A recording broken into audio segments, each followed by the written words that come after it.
Hey, everybody. Welcome back to Leading on the Frontlines podcast. This is Dan Hornacek, your host. Back again. Today's going to be kind of a unique episode. I think it's a topic that not a lot of people think about, but well, I'll start with this. First off, welcome back. Thanks for tuning in.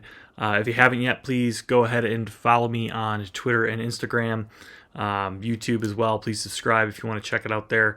Enjoying the comments that are going on. Would love to see you guys kind of interact with one another. So, Leading the Front on Twitter and Leading on the Front Lines on YouTube and Instagram. So today, everyone's heard of the saying, dress for the job that you want. It's unless you haven't been in more of a corporate setting, that's typically a thing that mentors or people in leadership, upper management say. There's a lot of reasons for that, right? This isn't specifically what we're going to talk about today, but I think it's a good point to start with. I've done this personally where, I want to either get a promotion or I want to be taken more seriously in my role, things like that. And so if you kind of just upgrade, the dress, right? Who emulate who you want to be, typically puts you in a different mindset when you're at work. It's kind of a strange psychology behind it. I haven't delved very deeply into it, but I just know that when I was in my first sales support role, I dressed obviously business formal, but when I wanted a promotion to my own sales route, I started dressing in a full suit and tie every day, and it really allowed me to take myself and my job more seriously in my productivity and my just overall the job that I did overall definitely took a leap up, and it was noticeable, and I ended up getting a promotion. Continued moving on to becoming a mentor within so I moved from Michigan to Memphis and then became a mentor and a culture builder, as they call it, with a company, which was pretty cool because it put me in a position of, creating a culture of new hires who hadn't worked for the company. So that was my job, was to kind of instill the values and things like that of the company I worked for in these new people.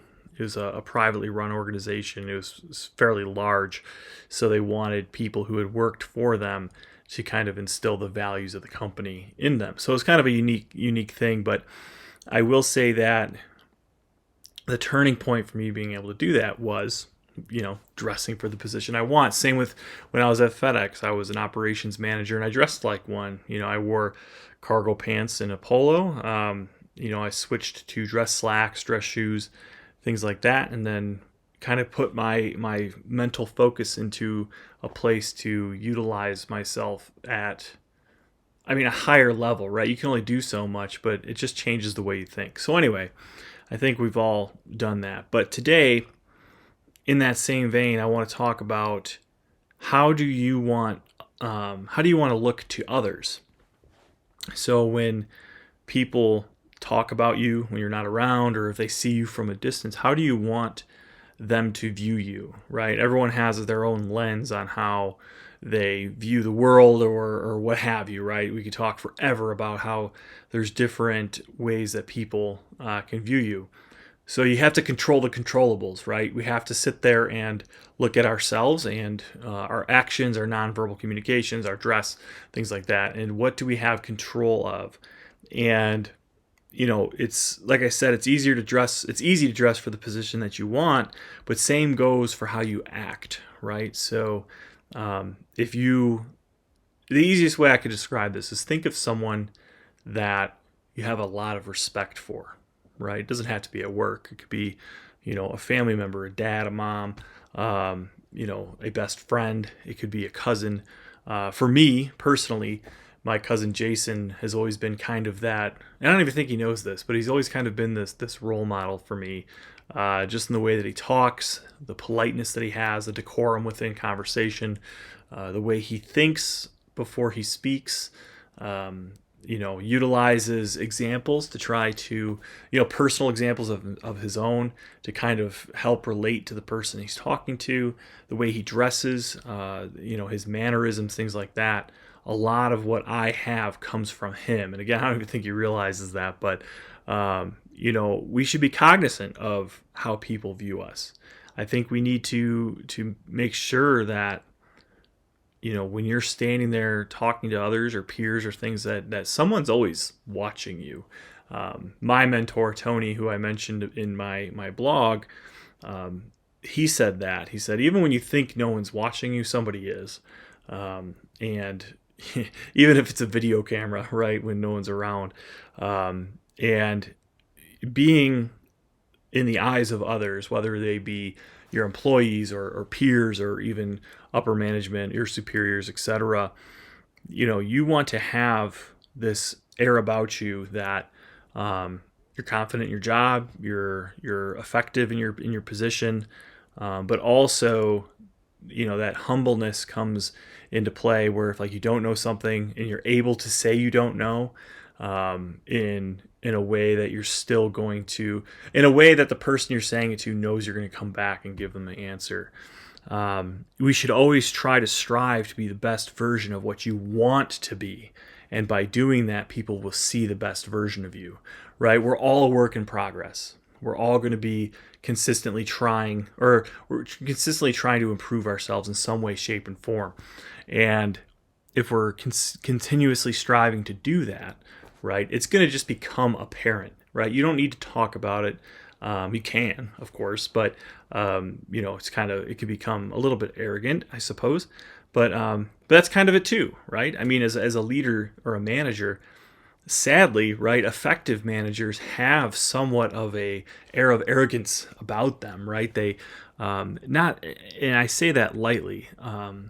I more so say it from a place of you're confident in your decision making, and you're confident in the conversations you're going to have with people. You're confident when taking feedback, maybe negative feedback from people, you can still stand there with your chin up and say, when I made that decision or I made this plan and it failed, I did it with the best of intentions or with the best use of my knowledge. Now, of course, you need to actually do that, right? If you're just being lazy and you failed at something, that's where, being able to say, you're right, I did fail, or maybe I didn't put my best foot forward, that all has or can have kind of that air of arrogance to it. But I think that if you continually try to do the right thing in those situations, people are going to see that. And people see, they look at people, I think, with more respect, that are willing to not only admit when they're wrong or when they screw up, but that will create a stigma or a opinion about you. And when they speak to others about you, those are the things that they're going to speak of. In a weird way, you're almost trying to control how others view you who've never talked to you before, right? One of my goals, and it was like a cliche Instagram post that I saw many years ago, but it was, essentially, I'm going to paraphrase slightly, but essentially treat others so that when they speak of you and you're not in the room, that they speak highly of you. And that was always my goal. I didn't want to give people the opportunity to speak negatively about me. Now, don't get me, I mean, not everyone's going to like you, right? That's just a fact of life, and that's okay. But if the majority of people respect you, and that's the thing, they don't have to like you to respect you, right? A lot of times when you ask a lot of people, they might look down on you for it, but that's where the follow-up within management leadership come into play, where you might ask a lot of someone and they might view it as you picking on them or asking too much.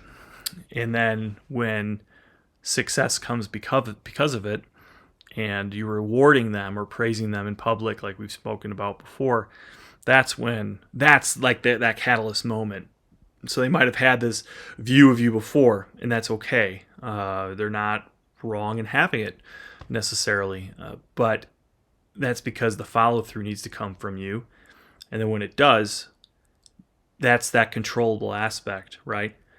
When they speak of you, they might say, yeah, he's he or she is a hard worker. They expect a lot of us, but when we get the job done, they're very good at praising us, or whatever it might be, rewarding us for a job well done. Or if the job isn't well done, that I don't like how hard he works us, but even when we fail, he's very good about coming to us and talking about how we can do better. Because then you're showing your people that you want them to do better, that you want to see them succeed. So all of this kind of comes into play, or excuse me, plays together. And when we're talking about being aware of how people view you. And I think this, for people, especially if you're coming into a position of leadership, or you're coming into a frontline management position, ops managers, things like that, this is a big thing. What people think of you. I mean, this kind of goes against social norms a little bit, but what people think of you is very important in management. And excuse me, from like a peer and under, right? Your employees that work for you. And if you have people that don't like you, they're not going to do a good job, and that's going to reflect poorly on you. If you have people quitting, and your turnover rate is astronomically high, that looks bad on you. It costs the company money to keep training people, and it's better to retain people and help them grow and develop to move on. And, that's positive turnover, right? When someone's getting promoted out of a position, you have to hire because of it. That's positive turnover. If you have people quitting because they don't like you, that's the problem. And everyone, well, I shouldn't say everyone, but a lot of people have heard the adage of people don't quit jobs, they quit bosses. I can speak for myself in saying that most of the jobs that I left have been because of bosses, not the job itself. And most of people I've talked to or have mentored in my time have said the same thing. So that's why I say it's important to make sure that people, again, not necessarily like you, but at least respect you. And you have to earn that. That's on you. So again, think of people who you admire. Think of people who you want to be like, and emulate those people, right? Emulate how they speak, emulate how they speak to others. Ask them, how do you have a difficult conversation with someone? They may have specific things that they do that you just might not be aware of, and can learn from them. And just much like my cousin Jason and me, we've had many conversations where I've gone to him for advice, or just kind of questioning his ways in hopes to learn how to do things better. So, so again, create a good image for yourself, protect that image, and strive to be the best version that you want to be. And not only will you see that change, but others will too. So that's really what I wanted to get across today. And if you guys have questions, want to reach out to me, again, check me out on Instagram, YouTube, Twitter, or X. Again, on YouTube and Instagram, Leading on the Front Lines. On X, I am Leading the Front. So again, this is Dan Hornacek, Leading on the Front Lines. Hope you guys have a good day, and look forward to talking to you soon.